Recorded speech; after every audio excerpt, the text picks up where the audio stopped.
Welcome to Fab Friday. So, for today's Fab Friday, we're going to talk about boys and the color purple. So, I have these mermaid tail sequins, and I haven't used them yet, and I really wanted to use them, but they have this purple in them. So, I thought maybe I would pair them with some of the things from the Chanel Starshine collection and some of the other products from the store. So I'm going to start by altering these clouds.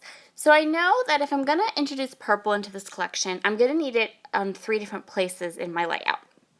So I have the corally purple in the sequin mix, and now I'm going to splatter my clouds, my felty clouds, and I'm going to create like polka dot clouds, kinda-ish, splattery clouds. I don't know how else to describe them.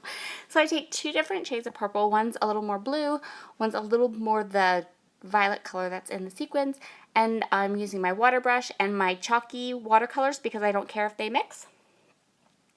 And I'm altering those clouds up. So here you can see I went through my stash and I found that perfect shade of purple, 1 sheet of paper, and there are my altered clouds that are all dry now and some confetti stars.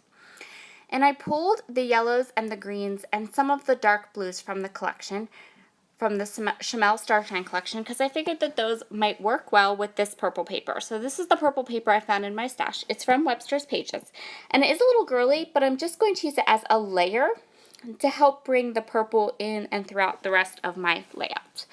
So right now, what you see me doing is cutting. What I'm basically doing is I'm cutting 2 4x6 cards, and I'm going to treat them almost like Project Life cards.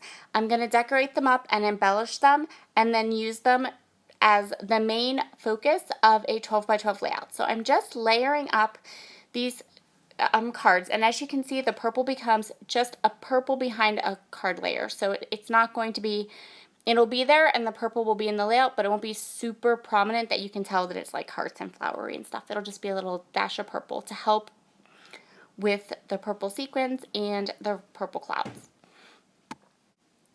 So what you're going to see me do here is layer up my photo and create these 2 4x6 cards. So I just embellished them in a way that was very pleasing to my eye, and I took that part off of the video because I wanted to show how I altered those felt clouds, because I think they turned out beautiful and I think it's a really cool technique. So I wanted to make sure I kept that part of into the video. I also wanted to keep the ends and how I finish off this layout in the video. So I just decided that I would go ahead and cut out the part where I kind of add like my title and the different things to these 4x6 cards and embellish them. So you can embellish these cards however you would like. So this is just 3 layers of the paper. The 4x6, they're 4x6 and then a 1/4 inch smaller and then a 1/4 inch smaller, and then the left one's going to hold my title and some embellishment, and the right one's going to hold some embellishments as well. All of these embellishments are from the Starshine collection, except for the fun little acrylic piece underneath the photo of my nephew. That's from Paige Evans' Take Me Away collection. And yeah, so I went ahead and I created my title, and then you saw me with my T-square ruler because I wanted these to be perfectly centered right there in the middle of my page. Now I'm going to add a section of embellishment to the bottom left of this layout and also to the top right. And then we're going to go and play with those gorgeous mermaid tail sequins.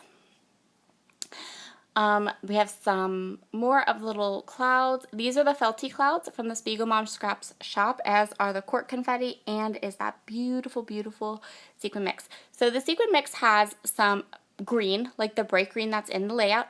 There's the blue, like the navy blue, the dark blue that's in my layout. There's these teeny tiny silver stars, and you're going to think I'm crazy in a little bit. And there's a little schmutz on my paper. I'm just going to wipe that off.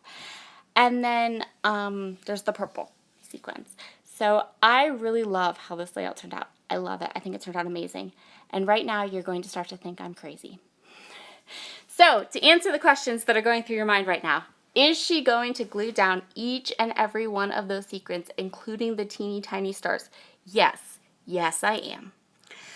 Second question that's going through your mind, is she going to make me watch her glue down all those teeny tiny sequins one by one? No, I'm not. So take a deep breath. It's okay. But you're going to see me move them around and mess with them and all that stuff. But I promise I won't make you watch me glue them down. The third question that's probably going through your mind, is she crazy? Possibly. But I will say that it took me less time to glue down all of these teeny tiny little sequins than it did to hand stitch on some previous layouts. So this was faster than hand stitching.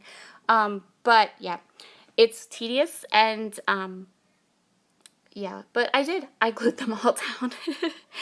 What I'm doing now is I'm going to, as soon as I get the sequins kind of all flat and looking the way I want them to, I'm going to add a couple of sequins into each of those clusters, just a few to that one at the top right and the bottom left. And then I'm going to add some clouds in amongst the sequins.